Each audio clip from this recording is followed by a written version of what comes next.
Ladies and gentlemen, welcome to yet another episode of the Standout. I have been so blessed to be able to put this out on YouTube every single week. And today we have a phenomenal guest with me, a newer friend in my life, but a very significant one. She has helped me do a number of things on the branding side of the house, about understanding what it is that I'm putting out to the world and how I want to make sure that it's all aligned to how I live every day here at home. And she's doing so many things around the entrepreneurial space with so many people in my circle. And she's empowering entrepreneurs to take their business to the next level by putting it out into the world and letting people know what they're all about and expanding from there. So, ladies and gentlemen, please welcome to the screen Q Moldrik. What's going on, Q? My first Trevor B. West intro. That's very exciting. Hopefully one day we can do it on stage together. I'm good. What's going on? Absolutely. Oh my gosh. Like I was mentioning, I got a little bit of a cold right Yeah. now. However, you do it when you're tired, you do it when you're sick, you do it when you're happy, when you're sad. Just continue to do it. However, yesterday was a good rest day, but man, I am excited to have this conversation with you. And I just wanted to jump right in Let's do because it. you CEO of a digital marketing agency. Having someone who is an expert in digital marketing is key. It could be what separates you from your competitors. So, talk to us about your digital marketing company and how that all came to be. I've actually been doing this for almost a decade now, which sounds crazy to me. It makes me feel extremely old. But I've been in the digital world very much so as a solopreneur since 2015 timeframe. And pretty much was a solopreneur up until I met Tim Bratz, who we obviously know very well. He is a big leader in the real estate entrepreneurial world, especially in multifamily real estate. And he ended up becoming one of my clients when I was running the business on my own. And he just wanted me to consult his marketing team. He has a full on marketing team and wanted me to come in and help build what we call your digital ascension model, right? Because it's social media, it's very saturated. You don't know what you're buying into, and you want people to trust you. So there has to be micro commitments that are made in the process before someone is really bought into financially committing to whatever you have to offer. So with that, we discuss social media, we discuss podcasts, we discuss free value that we could just pump his followers with. That led into his first micro paid platform called Legacy Wealth Academy, which is very parallel to Masterclass, if you're familiar with it, but it's where thought leaders come in and speak on their industry. And then it just evolves from there, leading up to his big mastermind called Legacy Family. So, anyway, that was a big project that I was working on, and he tried to hire me. And I politely declined because I felt very confident about where my business was going with I would think I was making like $5,000 a month gross. And I had like 10 clients, and I was like, wow, this is amazing. I have like a great business. This is super sufficient for what I need to survive. But Tim didn't like that answer. So a few months later, he was like, I want to buy your business. And I was like, okay, what does that mean? So we ended up putting something together, and he very much so was like, listen, I want nothing to do with the operations. I just really believe in what you're doing and how you're doing it. And I really think that I could elevate it with his team when it comes to lawyers and HR consultants and just having the business backing and knowledge that I never had as a solopreneur. I was just in the hustle of operations and getting things done and pumped out to clients. So yeah, we merged together and became business partners and created Legacy Digital Media. We officially started business January 1st, 2023. And it has been insane, Trevor. I now have 13 employees. We have over 25 clients and growing. And we're grossing, let's just say, a lot more than what I was grossing before. And it's insane that what I thought back then was like, this is it. And then where I am right now, I'm like, okay, what's next? How can we make this bigger? So our services build around brands, whether it's a personal brand or a service-based brand or a product-based brand, but we curate brands or redefine brands. Sometimes brands come to us and say, hey, we need a facelift, basically. So we work through that process. And with that process, we build the ascension model, which is what I was discussing earlier about Tim. And that's always for us starts with your website and your social media. So once we lay out everything that you represent aesthetically, your logo, your colors, your fonts, etc., also who you are as a person and how you want your followers to perceive you and who you're targeting and what solutions you offer your followers. We really dive into the mission behind that. We build content off of that. And that content is super raw and real and authentic because it's based off what the brand represents. So very high level, that's what we do. On top of that, SEO, paid ads, website build and management, email marketing, pretty much anything digital that you need. Bang. At first, my thought is, man, when you surround yourself with winners, and not only when you surround yourself with winners, but winners who want to see you win, Yeah, right? You went from 5K a month to blowing that number out the yeah. window in terms of what you thought was possible for yourself. Went from 0 employees to 13 employees, went from 5 clients, 10 clients to 25 clients. You 5x'd your business on the client side just by surrounding yourself with somebody who believes in you and In believes in what one you're doing. I year. mean, that is just bang, one Well, and year. That's amazing. that's so true. Like what mentorship does in these masterminds that we're in is it helps you work with people that have been through it. They teach you how to do it the first time the right way versus figuring it out on your fifth try. 5 years later, $500,000 in debt, loss of employees, probably lost your mind at some point. They just help you bypass all of the barriers that are inevitably going to smack you in the face because you just don't know what you don't know. So Tim has been such a blessing in my life, and I couldn't be more honored to have him as a partner.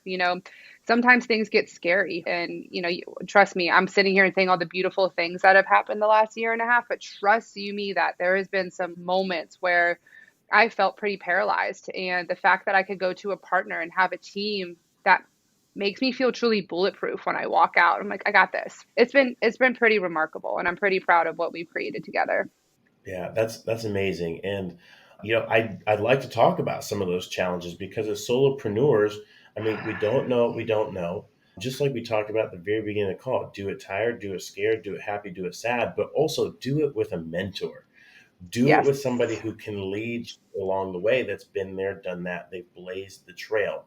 And you might have Yes. new challenges, but history doesn't repeat itself, but it does rhyme. So I'd like to Yes.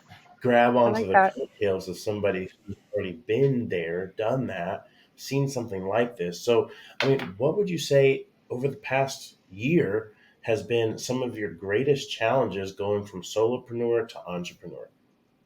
First of all, leading a team, that's been the most beautiful part about it, but also the most challenging, right? Because I am working with really young women who are either in their first or second jobs out of college and leading this Generation Z is what they're not even millennials, they're Generation Z has been fascinating. It's definitely a generation that has a stereotype of being lazy and going to the beat of their own drum. And we have learned that through some of our hires.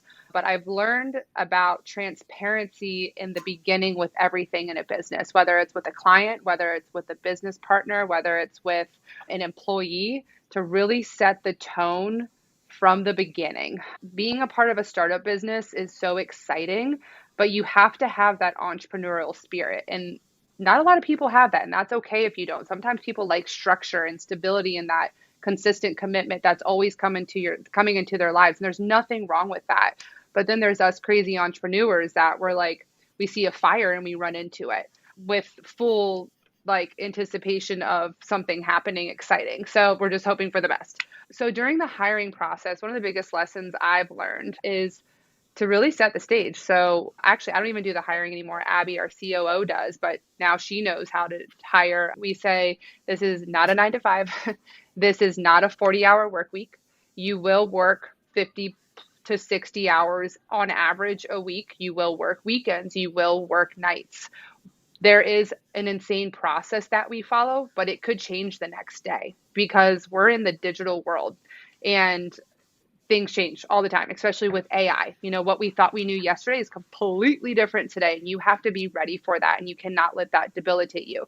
And if that doesn't excite you, then this job isn't for you. But we also like give them things to be excited about. You're planting the seeds for something that's doing something really cool right now. Tim has that phraseology of year one is where you plant the seeds, year two is where you watch them sprout, and year three is where they harvest. And we're definitely in that sprouting phase, I could see, and it's pretty magical to watch. But I look at year one, I'm like, we threw 10 bags of seeds and threw them out and hoped that something would stick. And that's another lesson I learned is not every seed is going to sprout, and that is okay. Doesn't mean you failed. That doesn't mean like you're bad at what you do or you don't know what you're doing. It just means it just wasn't meant to be. But let's focus on what is working. So those are some of the biggest lessons. And lastly is transparency in the sales process with my client. Attrition's a real thing. We, in the first year, were playing a lot of that cat and mouse catch up game where it was like gain a client, go for 3 months, lose a client, gain a client, lose a client, gain a client, lose a client. And it was really frustrating. I'm like, why can't we retain our clients forever? Like, I want my clients to stay with me for the rest of until the very end. In some situations, it just wasn't the right timing. It was a financial thing on the client's end. There was always something, but also the expectation needed to be set that the digital world isn't something that you're going to get ROI in 30 days. And we were predominantly working with real estate investors in the beginning, and they like their ROI. They like to see those P&Ls. And if they invest something, what are they getting back at the end of those 30 days? And that's not how the digital world works unless you have a very strategic ad spend plan where you could track pixels and data and say, I put $300 in and this campaign created that. We're very much so organic, and it's a long-term play. So it's just really establishing those expectations in the beginning and letting our clients know that this is important for you to have. It's like the new school phone book. If your number is not in the phone book, people aren't going to know how to find you, right? They're not going to know how to connect with you. So those are I think the three biggest lessons I've learned. Dude, that's so huge. And I mean, some of the things that you're talking about are even biblical, like the planting seed. You're just throwing seeds out there. We have no idea what's going to stick, but we got to just keep throwing seeds. Some are going to get burned up in the sun. Some of them, the birds are going to come eat them things up. Some of them aren't going to get down into the soil to actually sprout roots, but some of them will grow, especially as a new business owners. What is actually providing fruit? What is actually growing? And let me double down on that thing.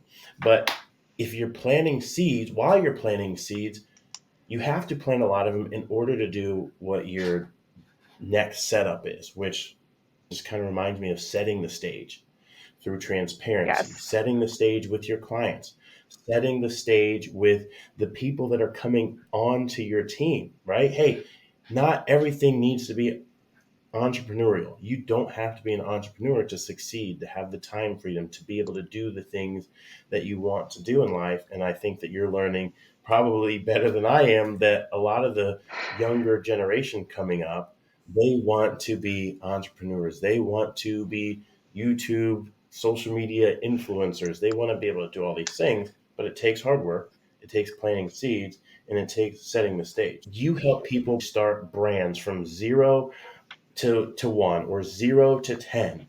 Talk to me about what does that process look like of building a brand from scratch. I have very little social media presence. Maybe I'm posting on Facebook about what I had for lunch yesterday, but now I want to be very intentional about building my brand. What does that process look like? Number one, it takes consistency. Everybody asks me, like, what platform do I need to be on? How many times do I need to be posting a week? Do I need to do this, this, this, and this? I'm like, just get on and just post. And then after consistency, it's listening. Listen to your followers, and that they will tell you what content they want you to curate and how to evolve your brand. Your brand, Trevor, is not what you want it to be. It's how your followers perceive you. That's what creates culture, right? That's what creates something people want to be a part of. So often people come in and they're like, this is how I want it. This is what I want it to look like. This is what I want it to be. And then they go in with this rigid mindset and they don't get the return because they're not listening to what their followers like. So compounding with that takes time, right? So consistency, just just posting to post and allowing time to get the data and the feedback to allow your brand to evolve and really staying in tune with that culture. As far as how we go through the branding process on our end, we actually have a designated branding manager that you work with when you're getting onboarded. And we have multiple calls where we go through this big, we call it a branding blueprint.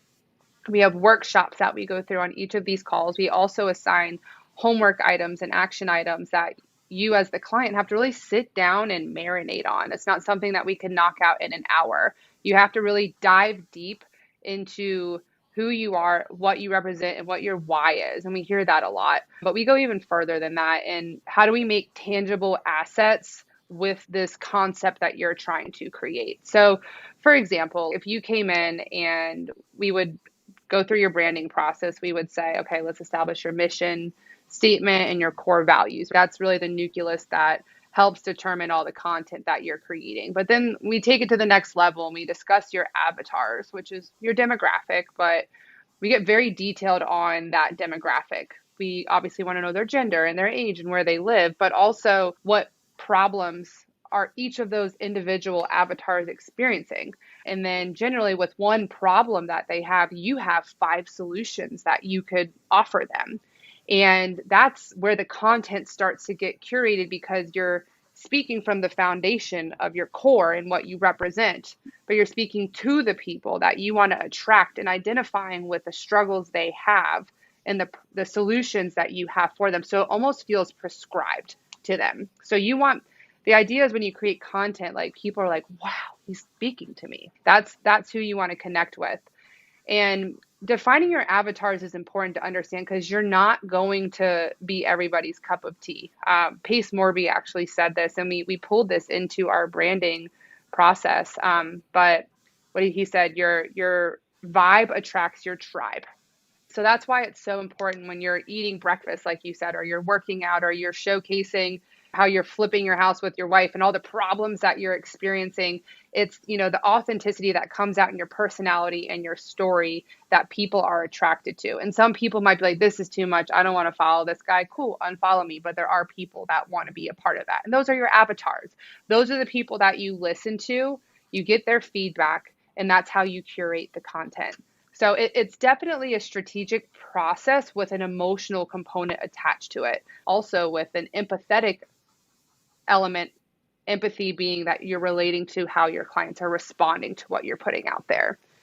But yeah, that's how we begin the process. But then we evolve it over time. So if your brand isn't changing or growing, just like life, then you're not doing it. So we take the content that we experience and the data that we analyze and the feedback that we get from the followers, and we do campaigns 3 to 4 times a year that continue to evolve and funnel in on who we're really trying to target. Starting with that first step, just post. We just got to start Yeah. getting stuff out there. We just got to start getting stuff out there. And, one of the things, and I didn't do this personally, but I know that it would be valuable if I did, is taking all the people that I know personally, removing them, or starting a fresh account. Because in my mind, even now that I post fairly consistently, every day almost, I still think, what are some of the people that I know going to think about this post? Yeah, you can't And do it's a that. mental barrier that I have to push through to be like, who cares what people think? Right? Because if we have a specific avatar, it's not your mom and dad. Yeah, It's not your cousin Billy. It's correct. not your friend from high school. Those are not your avatar. Maybe, just maybe, they'll get involved in your ecosystem, but that's not who you're speaking to. Correct. You're speaking to the people who are just like you, Yep. because you said post about the things that you're doing. Yeah. And if that resonates with somebody, then it resonates with them. Yeah. And Facts. we have to get out of the mindset of, well, one, what are people going to think? And two, when we forget about those things, it completely opens us up to actually gaining traction, to posting the thing, hey, I had this thought. I think that this would be a really good post. But somewhere in there, it gets stopped. Well, no, people won't like that. Or no, Yeah. somebody might say something to me about it. No, I don't want to deal with the criticism. Or what if it doesn't do well? Everybody is so obsessed with going viral. I want to have Yeah. 10,000 likes, 100,000 likes, a million likes. But one of the things that I realized the other day is when I post and it gets 200 views, if I was speaking to a room of 200 people, which I do consistently as an MC, you can impact those people's lives if you put it all on the line. Yeah. If you put it all out there for those 200 people, you could change one person's life. Yes. You could change two people's Yes. lives. And even if you do that, then you're starting to build a brand. If you change somebody's life, if you make somebody think differently, if you give someone an idea that takes them to the next level, you right there in that moment created a raving fan. 100%. And what And we talked about a little bit earlier on when we spoke earlier today, when you're on stage, and I've seen you on stage a lot, you encapsulate the audience. You're not just like, hi, this is Trevor B. West. I'm going to be introducing the next person. Here's their bio, blah, blah, blah. Like you create an experience. And even every speaker, no matter if they're small scale or big league, walks up every single time. They're like, bro, that is the best intro that I have ever had. Right. So in person, you're creating this movement already. And people want to take that back with them. And there's no way for you to go with all those 200 people. So how do you maintain that momentum and that excitement and that passion and that motivation and that whatever that one person is that you changed in there? I guarantee you it's more than one person, but they want to stay connected with you. And that's what this digital world is for. And, a lot of people are resistant to it because they think it's narcissistic or it's, super, it takes up time and people get obsessed with it, which is true in some capacities, but it also has so much value for people to educate themselves, to find new opportunities, to, create inspiration, and to open up doors that they would have never had opened before. And next time they see you at that event, they're like, bro, I've been following you for the last 3 months. You've been doing some insane things. You've been flipping houses. You got married. You traveled to this place, and all of a sudden you have this whole story and connection with somebody that you've never met before. They've just been following you. That could curate something really beautiful, whether it's a friendship or it's a business opportunity. But it's pretty magical how it works if you work it the right way. absolutely. And people watch you without commenting, people watch without liking, people watch without any interaction or reaction at all until years later, after they've been watching you, months later after they've been watching you, they want to do deals with you. They want to invest in your business. They want to stay connected with you in a more meaningful way. And that's the power of posting consistently about what we're doing. So I want to go Hmm. back to this just post, because I think that so many people get a little bogged down by, okay, I'm just post about what. I know Gary Yeah. Vee talks about document, don't create. What is Legacy Digital's philosophy on, okay, I got to start posting. What does that even look like? A few different components to this. We have a model where we film mass quantities of content in one setting to allow us to create that consistency. As much as we'd love to follow our clients around and get their day in the life, that's not feasible for our business model. And it's not feasible for our clients to pay six figures to hire a marketing team, right? Which is why outsourcing is always, a great option. So what we like to do from our model is we build the campaign and we look at what is happening in the next 90 days with our client, whether it's something personal, are they traveling, or is it a mastermind that they're going to, or is it a podcast they're going to be on, or a product that they're launching, or whatever it is. Doesn't have to be this big grandiose thing, but we create the content around that so that we know strategized dates on when concepts are happening so we could promote them and launch them effectively. But where the part that is the most important part in this whole process of social media is maintaining the narrative and cataloging the journey and the story that is those in between moments. And that's where a lot of our clients could really work on that because they hire us to do the job, right? They hire us to get it done, but it's very much so a partnership.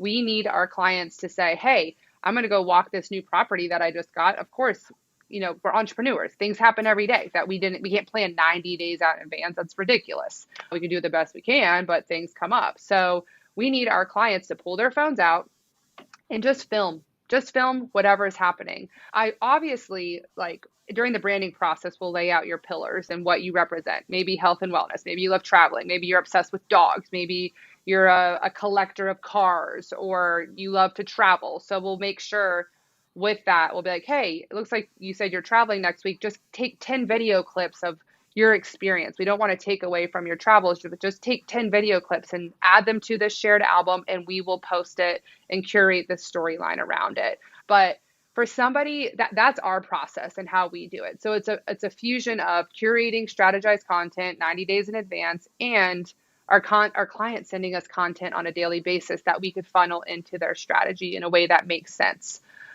For somebody that's not outsourcing and somebody that's doing it on their own, that's where you really need to sit down and figure out, like, don't even pick five, pick three topics in your life that are really important.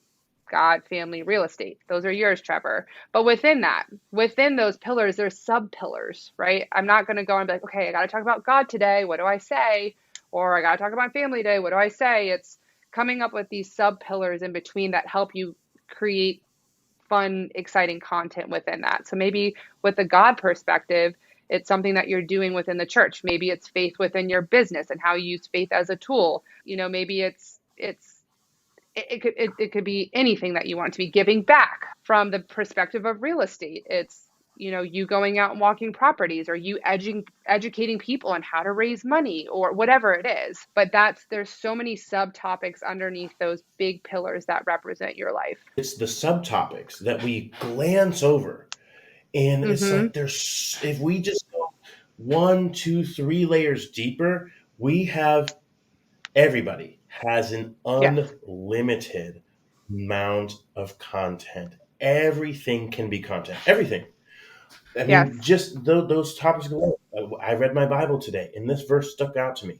I can make a quick Mm-hmm. story post. Hey, this is a verse that I'm going to be thinking about today. Hey, real estate. I made a post I made this whole walkthrough video. It was probably 3 minutes long, but I chopped it up into 30-second segments.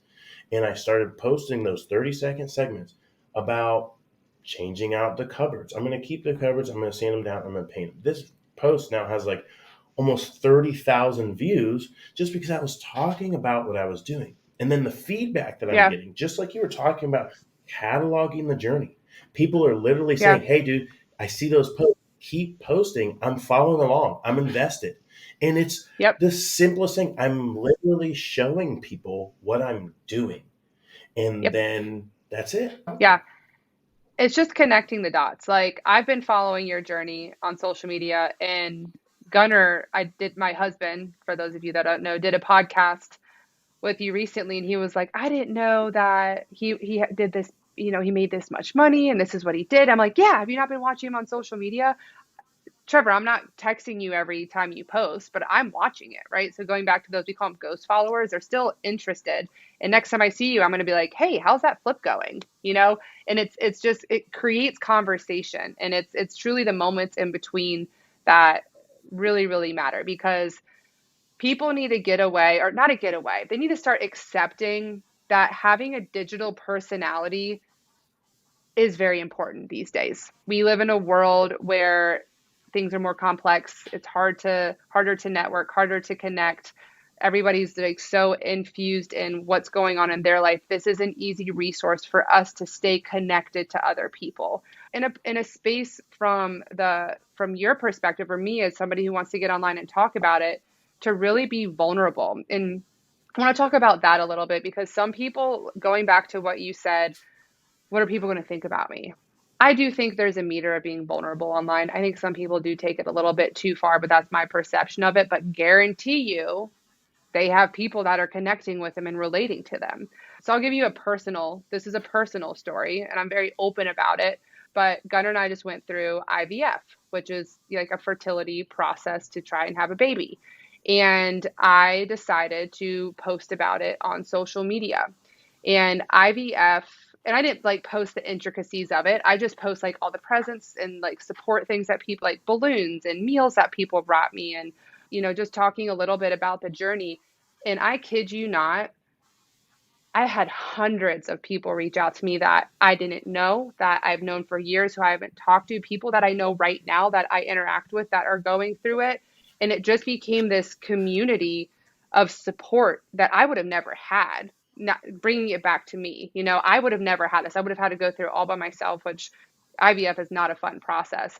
But it opened up so many doors personally for me that helped get me through the process and helped maintain getting me. And I had coffee with someone this morning I've never talked to, and she just like blew my world open with all these new concepts and tools and strategies, and she's faith-based too, and just it was something I would have never had before. So even from a personal side, not a business side, it's okay to be vulnerable about life in a way that is comfortable. And I'm sure there's people out there who are like, why is she posting that? That's private, blah, blah, blah. But guess what? It helped me significantly, and it really, really got me through one of the hardest times in my life. And it made it a very positive experience because of the power of social media.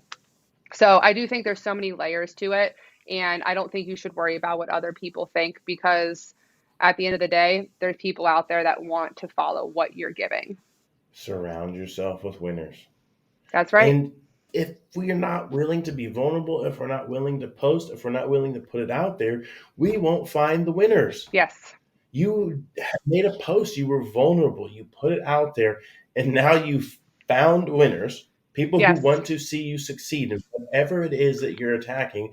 It just happens to be IVF, which, one, congratulations on pushing that endeavor forward. That's going to be amazing. You and Gunnar are going to be incredible. Incredible. Yes. Ladies and gentlemen, if you don't know these two, they are honestly the sweetest, most humble, but they're God fearing. When we're talking about surrounding yourself with winners, you guys are definitely winners in my book. I Oh, love sharing thank time with you. you guys, and that's the power. I would have never met you guys if somebody out there wasn't willing to put it on the line. This is the craziest thing about social media, because it literally brings so many people together. Yes, there's a lot of negative things about social media. There's a lot of problems, but if you focus on the problems, you'll find them. But Yeah. if you focus on the benefits, you'll absolutely find them. Tim Bratz was recording a video, an interview with people talking about investing in apartment buildings. And I, being an apartment investor, was like, dude, that's my guy. He said, I got this course, this 2-day course for $500. You come on, and we'll teach you how to do it. I said, cool. $500 is an easy investment. It was.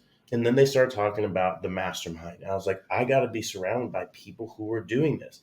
And by getting into the room surrounded with winners, my life has exponentially changed in ways I never thought possible, because I surrounded myself with people who wanted to see me win, because they first put it out there. They were willing Yep. to talk about it. Vulnerability doesn't necessarily mean you have to share your IVF story or something that significant. Being vulnerable can just say, I'm willing to open up my mouth and let other people see me do that. Yes. And it can start Facts. so small. It can start 100%. so small. And what you're talking about, Q, is just post. Just post. Yep. Be brave enough to pull out your phone and record a video. That's how I got Yeah. started on social media. I did a 30-day challenge, a consistency challenge, where I posted something motivational for 30 days every single day. And that built the muscle of speaking to the camera. It translated to me now, because I surround myself with winners, stepping on stages and emceeing live events all across the nation, which is not something I never expected I did, all because someone was willing to put it all out there. Yeah. And Um, it's going to blow. I can't wait to see where you are next year, because you already have the talent, you have the fire.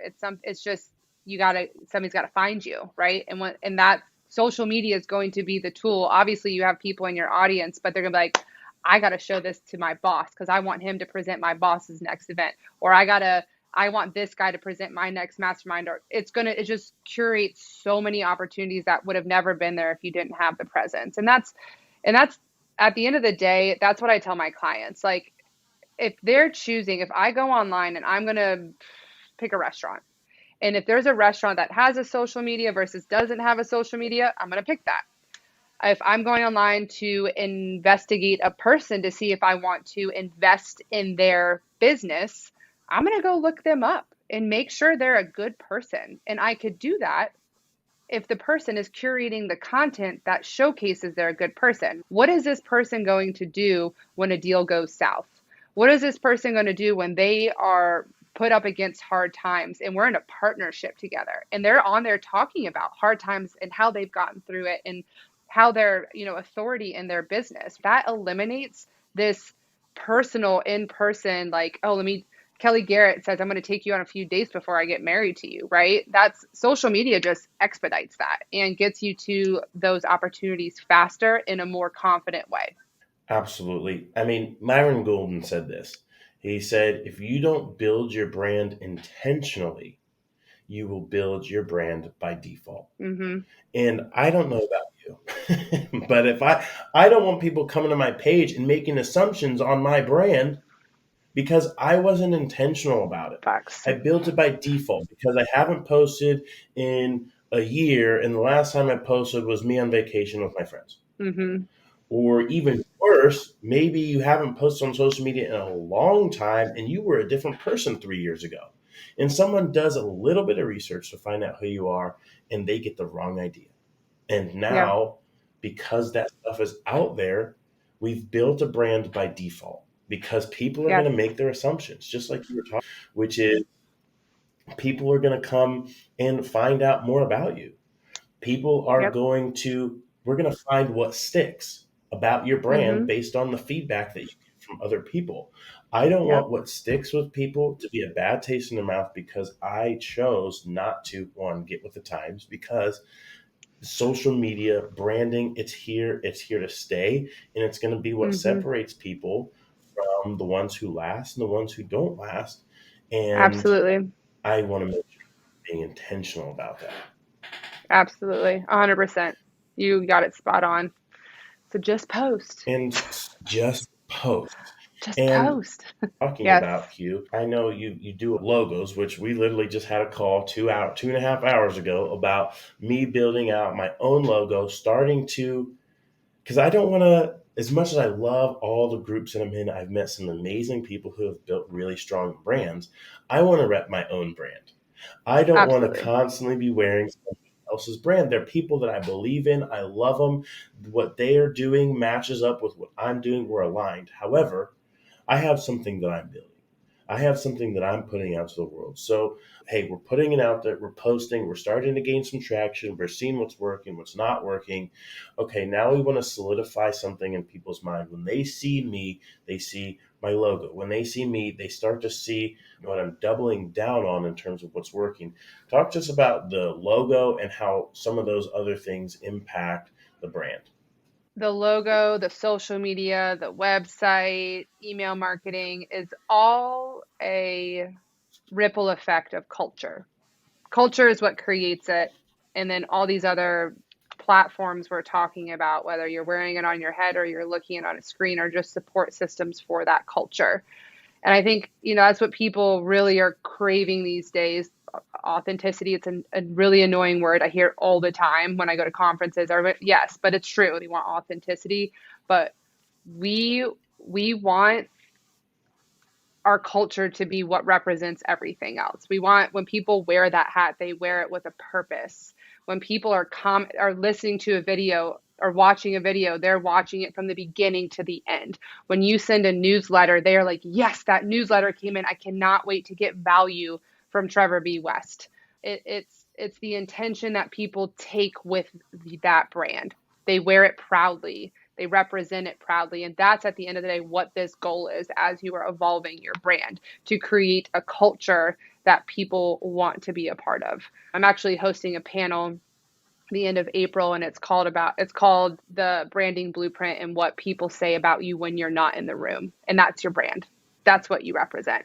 So that's, at the end of the day, yeah, I know what that's who you are. So Trevor, if we left the room, I guarantee you, or I'm sorry, if you left the room, people would rave about you, right? And you're very humble and very, very humble as far as your capabilities and the energy that you bring into a room. But I guarantee you, if I had 10 people sitting around a table that experienced your energy and you weren't in the room, they would all have raving reviews. So I think that there's something to be said for that. And that's something you should really optimize on. But yeah, that's at the end of the day, all this other, what we do for a living, my agency is just supporting the real in person, authentic culture that people want to be a part of. Dude, you're blowing my mind right now. I'd never thought about that. Yeah. What do people say about you when you're not in the room? Mm-hmm. Those two things. What do people say about you when you're not in the room? Because that's huge. I mean, one, I don't know, and I need to I know. just told you. I just told you. Well, yes, I appreciate that very much so. And then when we build a brand, we want people to wear it and represent it with a purpose, with a purpose. And I'm automatically thinking back to the conversation that you and I just had about the logo and how I want to make sure that that is something that, yes, when people think of me, they think of that, but they also think of it for themselves too.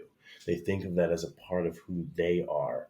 And that's what we're doing. We're building a community. We're building a brand, not just so we can make more sales, not just so we can have more people in our ecosystem, not just so we can, puff our chests up about how many likes and comments and followers and this and that, but really building a brand and focusing on the good of the power of social media so we can impact people's lives, so we can Absolutely. sell with a purpose, so we can serve other people. And I think that when the vision of what we're doing this for is so great, the things like what are people going to think of me will melt away because we're Yeah, serving something that's bigger than ourselves. We're serving that's something right. that's not just our business, but why, like you said, what's our why?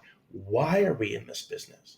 And one of the things my mentor says is if you dig deep enough into a why, you'll typically find a who. We're doing it for our family. We're doing it to serve the world at a greater purpose.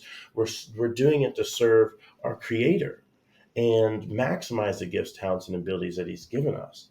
And that's what a brand is. And each one of us has that unique identifier, that unique ability that only yourself can bring to the table and bring to the world. So we're going to do it intentionally or we're going to do it by default. And by default, it's definitely not our best.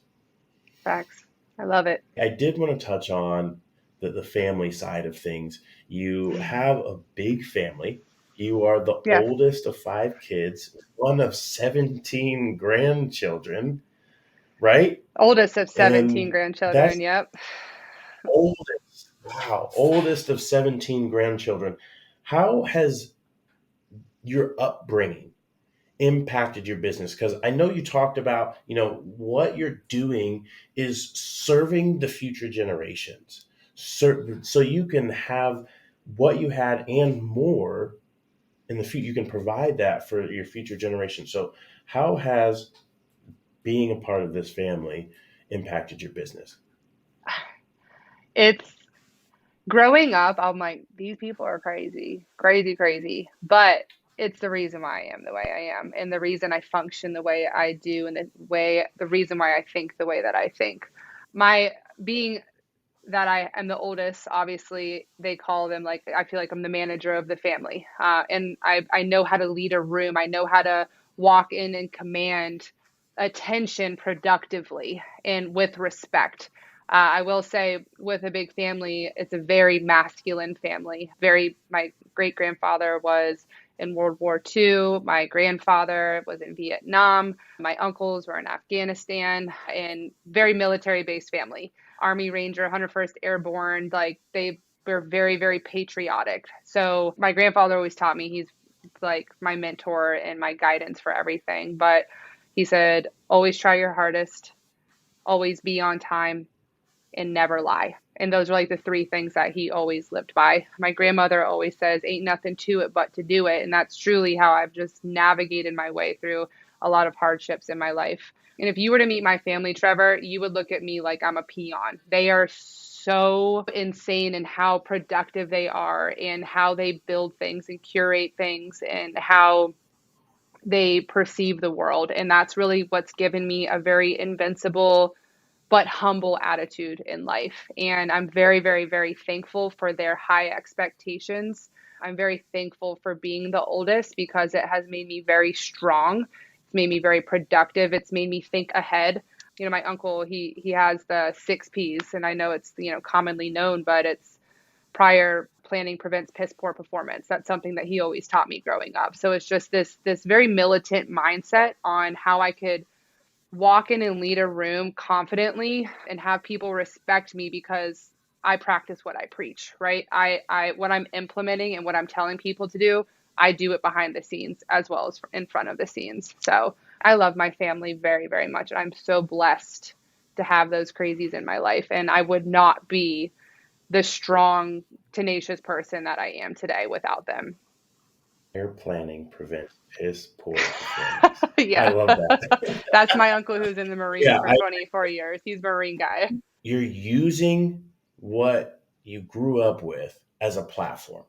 Hmm. Some people tell stories about how their upbringing was very, very challenging and they didn't have a lot and they had nobody that believed in them and this or that, but you had this very, strict, very hard charging, very leadership-esque environment, and you're using that to push forward, keep the legacy going, build a legacy of your own. And I think that that's really huge because it has turned you into 100%. who you are. As you look to build your own legacy, keep the legacy that you've already had going, you talked about your IVF journey, and of course, you guys are going to be entering into a new phase of life soon. How does your upbringing impact where you're going in your family and in your business? Yeah, that's a really deep question. I really treat, I feel like I'm the same wherever I go. I don't have a business personality versus like, oh, when Q had stepped into her personal world. I just have a very like, I just I control the room, right? Like whether I just went on vacation with my family, there's 33 of us. And they called me, I remember the drivers called me the drill sergeant because I just can walk in and lead a room. And I think one thing as Gunnar and I build our family that I would like to do, and with the ladies that I work with right now, is build a really, really strong, confident family and team at a young age. And I think confidence just breeds success. And I think that starts at a young age. I really do. And then having somebody that believes in you is one of the most powerful things in the world. These girls that are coming in and I'm interviewing, they're like, yes, did it. And they don't really have, they have a little bit of that, hustlers mentality, but not really. But as soon as I start fusing them with that and I believe in them, and all of a sudden it just creates this empowerment that they've always had, but they didn't know that they were capable of. So that's something I think one of my superpowers is making people believe that they are capable of doing anything. I know it's what I'm going to do with my family, and I know it's what I'm doing with my girls right now because when I hired them, they were this big. And any of these girls, I could put them on stage, I could put them on a podcast, I could put them into a room with a multimillionaire CEO team, and they would run that room. And I think that's the most beautiful thing to pass on is confidence with your legacy. Because if you're confident, you could do anything. Walking with your chest up, drill sarge. That's right. I'm just drill sergeant. But it is true. And you do carry that with you everywhere that you go. It does help that you're also very tall. 6'1", that helps. And That does help. you bring that, guys, if you see Q in heels, like you're paying attention. You're like, okay, there she Yeah. is. And my husband, And my you husband also, claims he's 5'8". He's shorter than I am. Funny story real quick. When we first started dating, I wore heels all the time. I'm like solid 6'5" with heels on. And Gunnar is like 5'8". So he bought these inserts that made him 3 inches taller that he would put into his shoes that would make him like 5'10", 5'11". And he used to get like blisters on his feet and stuff. But he loved it. He loved the confidence. He was not intimidated by it. He was like, that's what attracted me the most, that you would go out confidently wearing heels and not be like, oh, I'm with this little pipsqueak of a guy. But yeah, confidence is key, man. It's but humble confidence, right? Staying humble and grounded in who you are and understanding like when you're wrong and when to take a step back and when to let somebody else come into the situation. It's not cocky confidence, it's humble confidence. So humility is also very important as well. Absolutely. The humility aspect brings with it confidence. Thank you Yes. so much for coming on to this episode of Stand Up. This was awesome. We got so Yeah. many good things out of it. Dude, I got some stuff that I'm gonna be taking away. So for those of you who are listening, man, pay attention when the drill sergeant comes in the room. You might want to watch this episode over a couple times and really dial in your brand. Again, if you don't build your brand with intention, you'll build it by default, and you want to leave a lasting impression with the people who come into your sphere. So, Q, thank you so much, and I look forward to having you on again Yes. on the Standout, and I hope you have a great week. Thank you so much. Thanks for having me. Thank you so much for watching this episode of the Standout with Q. We got into all things branding. We got a little bit of her personal story, and I hope that there was some impact in there so you can start building your brand by intention rather than by default. But if you'd like to continue following along Q's journey, you can head over to Instagram, where her page is at Legacy Digital Media _, or go over to her personal page, which is at Q_Patterson_. I will have all that down in the show notes. Go ahead, continue following along and get those nuggets so you can continue building your brand. But also, I mention in almost all of my interviews, my relationship with God in one way, shape, form, or another. It's in there. And if you ever have any questions about what it means to have a relationship with Jesus Christ, drop a comment, send me a personal message. I'll drop my social media links down below as well. That way we can just continue the conversation there. I wouldn't have any of the things. I wouldn't be able to do any of the things if it wasn't for my relationship with God when he radically turned my life around and brought me out of the pits and onto a platform. So I can't express enough my depth of gratitude for you guys watching and listening in. So head over to Q's page, head over to my page. Let's continue the conversation there, and I will see you on the next one. It's your boy, Trevor B. West, out.